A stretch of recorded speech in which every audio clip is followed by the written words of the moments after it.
एक पिटोर नाम का गांव था। उस गांव में मोहन नाम का गरीब मजदूर अपने छोटे परिवार के साथ रहता था। उसके घर में उसकी पत्नी, बड़ी बेटी और एक छोटा लड़का था।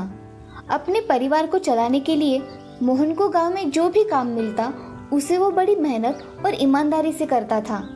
मोहन की कई पीढ़ियों ने मजदूरी करके जो 4 बीघा जमीन कमाई थी, वो भी साहूकार ने अपने दिए हुए कर्ज के कारण मोहन के पिताजी से हथिया ली थी। मोहन के माता पिता सब गुजर गए थे। अब मोहन के पास मजदूरी के सिवा दूसरा कोई रास्ता ही नहीं था। आज तो खाने का हो जाएगा, लेकिन कल का क्या?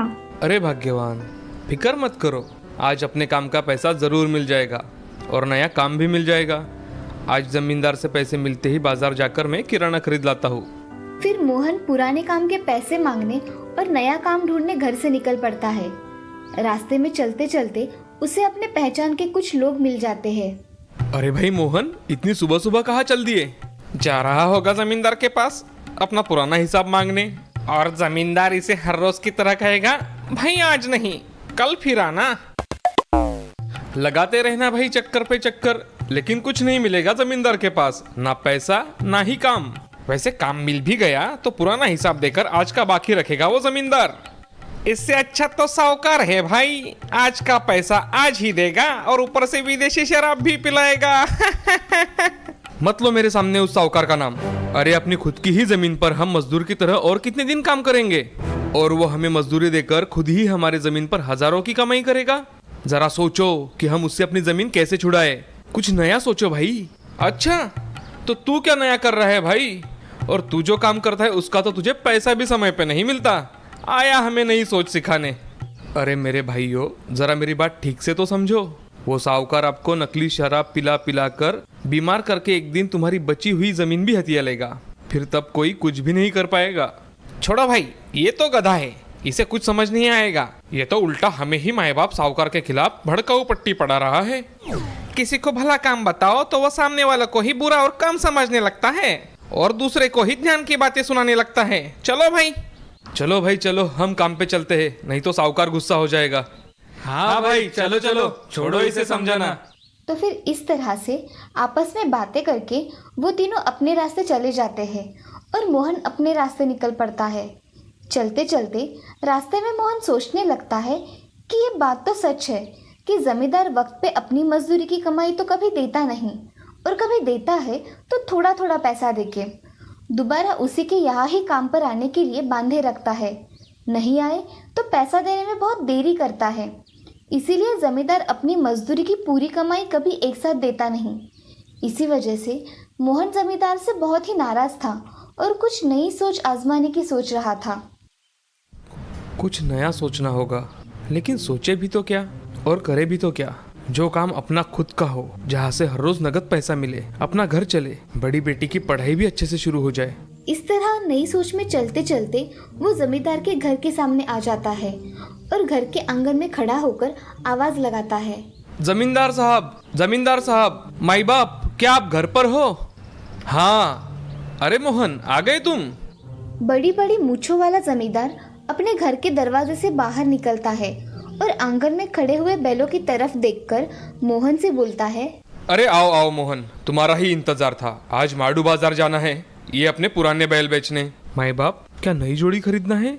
अरे नहीं मोहन, अब इस बार नया ट्रैक्टर खरीद लेते हैं। नया ट्रैक्टर? अरे हाँ मोहन, नया ट्रैक्टर। अब ये बैल पालना हमें जमता नहीं, उन्हें खिलाओ पिलाओ और काम के वक्त आदमी बुलाओ, अब ये हमसे नहीं होता। एक बार ट्रैक्टर ले लिया तो चाबी लगा के काम चलाओ, वो हमें आसान लगता है। जी माई बाप, आपकी बात बिल्कुल ठीक है, बिल्कुल नई सोच जैसी। जमींदार तो अपनी मोटर गाड़ी को किक मार के माडू बाजार की ओर निकल लेते हैं और मोहन यहाँ बैलों को अपने साथ लेकर पैदल ही माडू बाजार की ओर निकल पड़ता है। चलते चलते रास्ते में फिर मोहन को नई सोच सताने लगती है और अपने साथ चल रहे बैलों से बड़बड़ाने लगता है। हमेशा लोग बोलते हैं कि कैसा कलयुग आ गया है, अमीर आदमी अमीर होता जा रहा है और गरीब आदमी और गरीब। मुझे तो लगता है कि सब गलत है, उनकी सोच ही गलत है। जमाने के साथ नई सोच अपनाते ही नहीं और अपनी नाकामयाबी की वजह से समाज में और अधिक गलत सोच फैलाते जाते हैं। अब जिस तरह जमींदार ने अपने फायदे के लिए नई सोच अपनाई, उसी तरह मुझे भी अपनी तरक्की के लिए कोई नई सोच अपनानी पड़ेगी। इसी सोच में मोहन माड़ू बाजार आ पहुंचता है। वहाँ बैलों के साथ गाय, बकरी, गधा, मुर्गी और अन्य प्राणी भी बेचने के लिए थे और उन्हें खरीदने के लिए लोगों की भीड़ भी अधिक थी। उसी भीड़ में मोहन अपने जमींदार साहब को ढूंढने लगा। उतने में ही भीड़ में से एक आवाज आती है, अरे मोहन, यहाँ अपने दाई ओर देखो, आया मालिक। जमींदार और व्यापारी बातचीत करते रहते हैं। नहीं नहीं काशी सेठ, ये दाम तो बहुत कम हो गया। आप बैल तो देखो कितने हट्टे कट्टे हैं। आप बेचोगे तो ज्यादा ही दाम में जाएंगे। जमींदार बाबू जाएंगे तो जरूर, लेकिन हम भी तो कमाने बैठे हैं। जरा हमारा भी तो सोचो। गांव गांव में जाके बसेरा करना पड़ता है।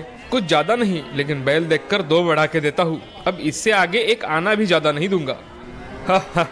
ठीक है काशी सेठ, मुझे सौदा मंजूर है। अपने दावन में बैल बांध लो और मुझे नगद रोकड़ा दे दो। आज नया ट्रैक्टर खरीदना है। काशी सेठ बैल जोड़ी के पैसे जमींदार को दे देता है। पैसा लेकर जमींदार बड़ा ही खुश हो जाता है। फिर जमींदार मोहन को कुछ पैसे देकर दावन में बैल बांधने को कहता है। फिर जमींदार वहाँ से निकल जाता है। मोहन दावन में बैल बांधकर काशी सेठ को सलाम करने चला जाता है। सलाम काशी सेठ, मैंने बैल दावन में बांध दिए हैं। अच्छा, ठीक से बांधा है ना? हाँ, एकदम पक्का बांधा है सेठ। इनमें से कौन सा बैल मारता है? कोई भी नहीं, दोनों भी गरीब है और काम में भी बढ़िया है।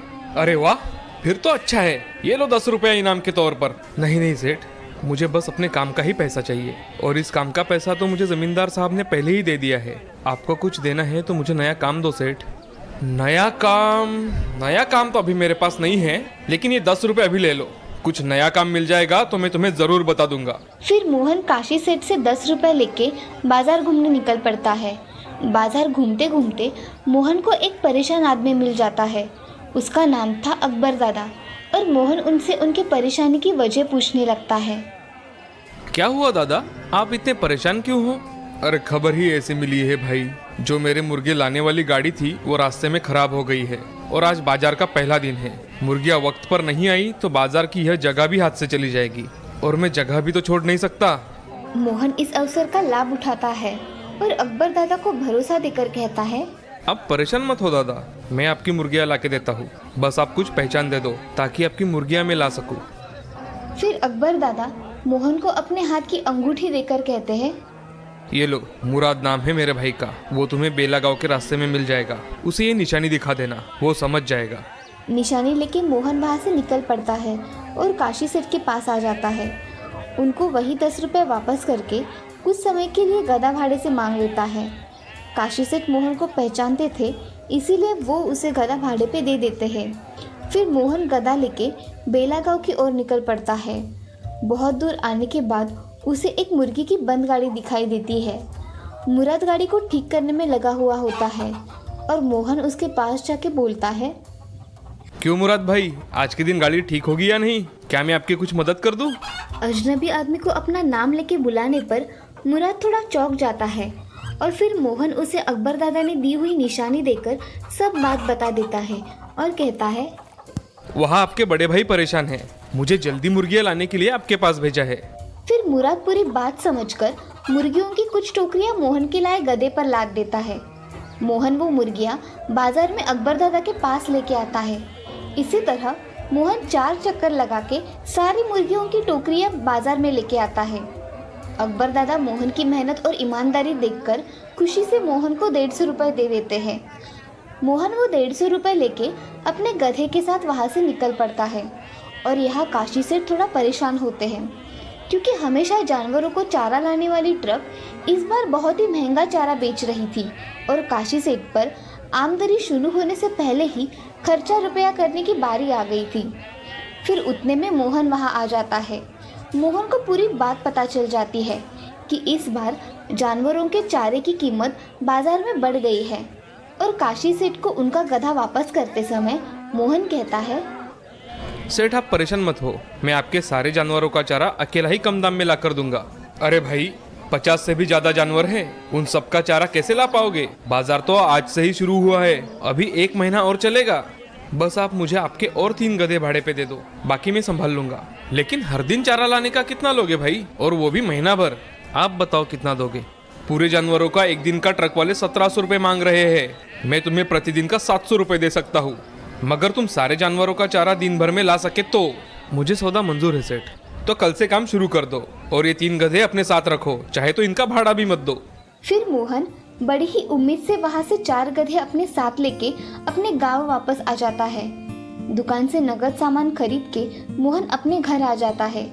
मोहन की बीवी मंगल और बच्चे उन गधों को देखकर हैरान हो जाते हैं और मोहन को तरह तरह के सवाल पूछने लगते हैं। बाबा, क्या ये गधे अपने हैं? आपने इन्हें कहाँ से खरीदा बाबा? अब कौन सा नया व्यापार शुरू करने वाले हो आप? हाँ भाई, जरा रुको तो बताता हूँ सब। कल से हम चारा बेचने का काम करने वाले हैं और जिन्हें हम चारा बेचने वाले हैं उन्होंने ही ये गधे हमें काम करने के लिए दिए हैं।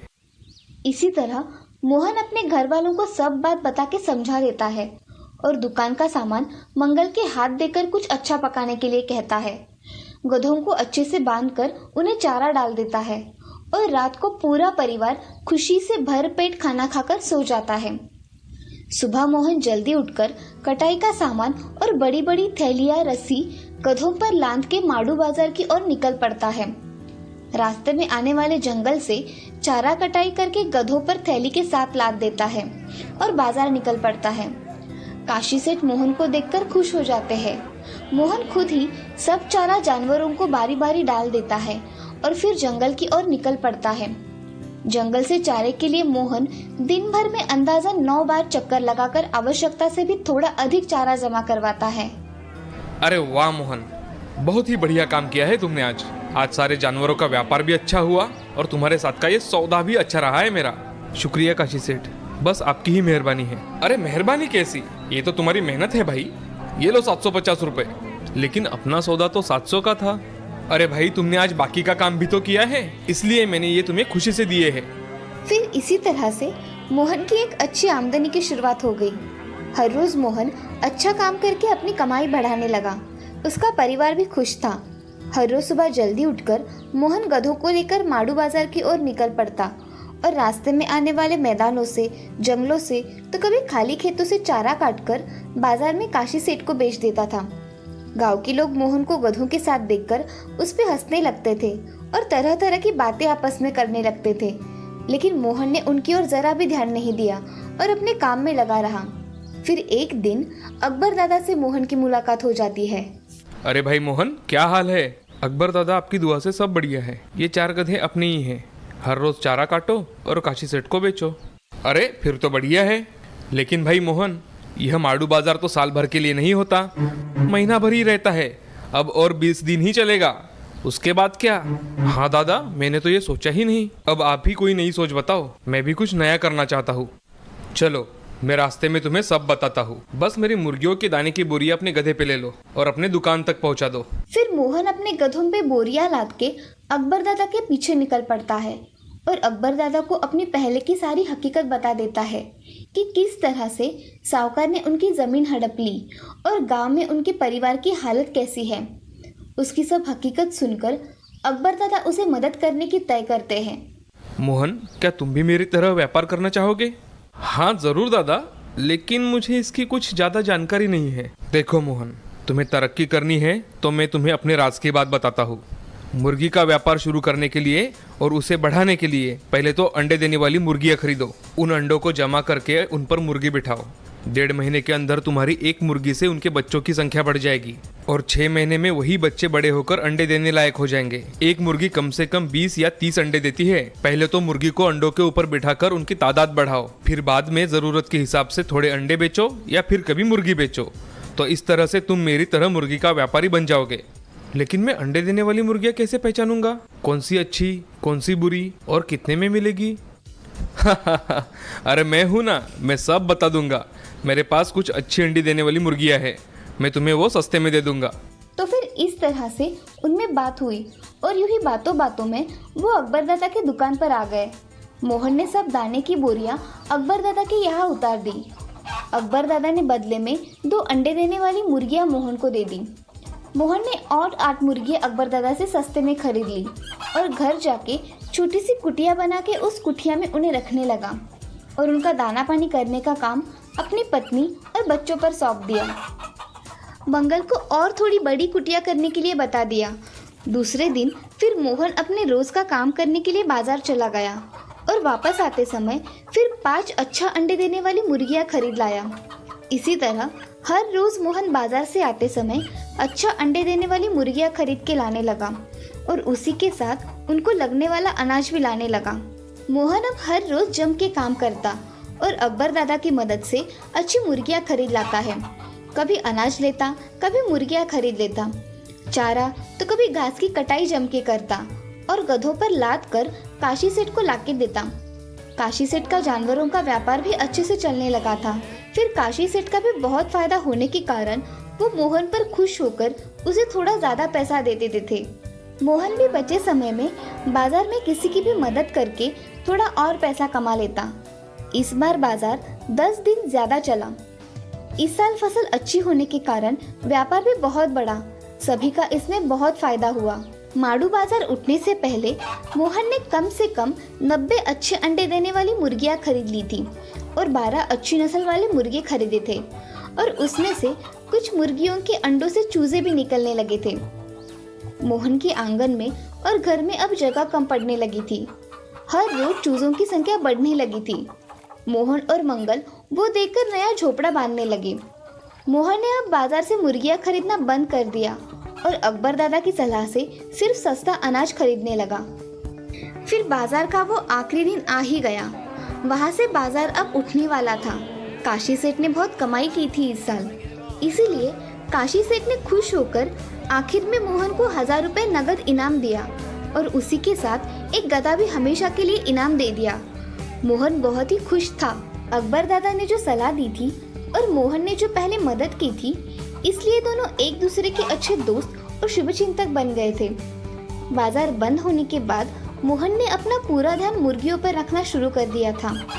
मोहन अब कुछ अंडे बेचकर अपना गुजारा कर रहा था और बाकी अंडों से 1 महीने के बाद चूजे बाहर निकल आते थे। उनमें से कुछ बचते थे तो कुछ मर जाते थे। अब उनकी संख्या मिलाकर 1300 से अधिक हो जाती है। मोहन कुछ मुर्गियां रखता तो कुछ बेच देता, कभी अंडे बेचता तो कभी मुर्गियां बेचता। छोटे छोटे व्यापारी मोहन से मुर्गियां और अंडे खरीदने के लिए आने लगे। मोहन ने अब एक पक्का मुर्गी का फार्म बना लिया था। उसके पास बहुत सारी मुर्गियां हो गई थी और 4 आदमी उसके यहाँ काम करने आने लगे थे। देखते ही देखते 2 साल में मोहन की बहुत तरक्की हो गई थी। हजारों का व्यापार अब लाख रुपए कमाने की ओर बढ़ चला था। कभी कभी मोहन को उसके पुराने साथी मिल जाते थे और मोहन की तरक्की देख उससे मिलने आ जाते थे। भाई हमें माफ कर दो, हम ही ना समझते, हमेशा तुमको बुरा भला कहते रहे। हाँ भाई, हम सबको माफ कर देना। और जो तुमने कहा था वह सच निकला। साहूकार ने हमारी सारी जमीन हड़प ली, ब्याज 10 गुना ज्यादा बढ़ाकर मूल कर्जा 70,000 का अब 4 लाख रुपए मांग रहा है और काम का पैसा भी अब देता नहीं और हमारे खेतों में पाँव भी नहीं रखने देता। यही हम तीनों के साथ हुआ है भाई। हो सके तो आप हमें अपनी नई सोच में शामिल करके कुछ काम दे दो। मोहन के तीनों दोस्त मोहन से विनती करने लगे, उसे सारी बातें बताने लगे कि साहूकार उन्हें अब कैसे परेशान करता है और उनके घर की हालात अब कैसी है। मोहन ने उनकी सारी बातें सुनकर उनको जो पछतावा हुआ है वो जानकर उन्हें अपने मुर्गी फार्म में काम देने का फैसला किया। अरे भाई, देर आए दुरुस्त आए। मैं अपने फार्म पर आपको काम जरूर दूंगा। आखिर आप मेरे बचपन के दोस्त हो, परेशान मत हो और आपको आपकी जमीन भी मिल जाएगी। चलो हम आज ही तालुका जाते हैं। तालुकादार को सब बताकर और पुलिस बुलाकर साहूकार से आप तीनों के साथ मेरी भी जमीन छुड़वाते हैं। मोहन की बात सुनकर उसके दोस्त खुश हो जाते हैं और मोहन की नई मोटर गाड़ी में बैठकर तालुका पहुंच जाते हैं। वहां जाके चारों मिलकर तालुकादार को सब हकीकत बताते हैं कि साहूकार ने उनके कर्जों पर किसी ज्यादा ब्याज लगाकर गिरवी जमीन हड़पने का इरादा कर रखा है और गांव में कैसी नकली शराब का धंधा बना रखा है। तालुकादार उन्हें एक अर्जी देकर पुलिस थाने भेज देते हैं। फिर मोहन और उसके साथी पुलिस थाने पहुंचकर पुलिस को वो अर्जी देकर उनसे मदद मांगते हैं। पुलिस को लेके मोहन अपने गांव आता है। अपने जमीन के कागज सब जमा करवा के साहूकार के पास चले जाते हैं। पुलिस के साथ मोहन, दिगंबर, गन्नू लालू को देख साहूकार डर जाता है। क्यों साहूकार, थोड़े से कर्जे पर ज्यादा ब्याज लगाकर लोगों को लूटने का धंधा अभी तक बंद नहीं हुआ क्या? और तो और लोगों की गिरवी जमीन भी हथियाने लगे हो, नकली शराब का धंधा करते हो। क्या अपने बाप का राज समझा है? कानून को अभी तक जानते नहीं क्या तुम? नहीं नहीं माए बाप, आपको कोई गलत फहमी हुई है। आपको मैं सब सही सही बताता हूँ, जरा घर के अंदर तो चलो। साहूकार पुलिस को रिश्वत देकर मामला अपने हित में लेना चाहता था, लेकिन ईमानदार पुलिस को ये बात बिल्कुल पसंद नहीं आई और उन्होंने साहूकार के साथ और सख्ती अपनाई। पुलिस को तुम लोग क्या रिश्वतखोर समझते हो? चलो अब थाने जाकर अच्छा मजा चखवाता हूँ तुम्हें। साहूकार डर के मारे माफी मांगने लगता है और कहता है, माफ कर दो साहब, अब दोबारा ऐसा नहीं होगा। मैं इनकी जमीन अभी लौटा देता हूँ और अब सारा काला धंधा भी बंद कर दूंगा। साहूकार अपने पास रखे गिरवी जमीन के कागज मोहन और उसके दोस्तों को पुलिस के सामने ही लौटा देता है। मोहन मूल कर्जे का सही हिसाब लगाकर साहूकार को चारों का एक ही साथ कर्जा अदा कर देता है और अपने दोस्तों की जमीन भी साहूकार से छुड़वा लेता है।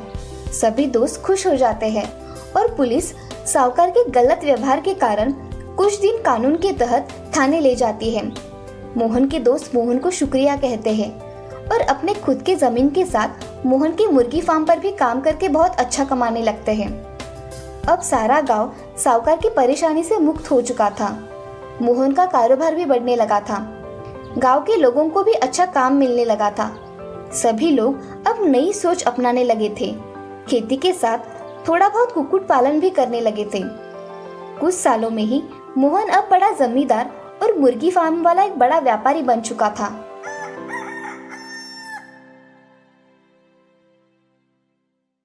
इस कहानी से हमें ये सीख मिलती है कि हम अगर नई सोच को अपनाकर उसे करने की ठान ले तो अपने जिंदगी में बदलाव भी जरूर आएगा।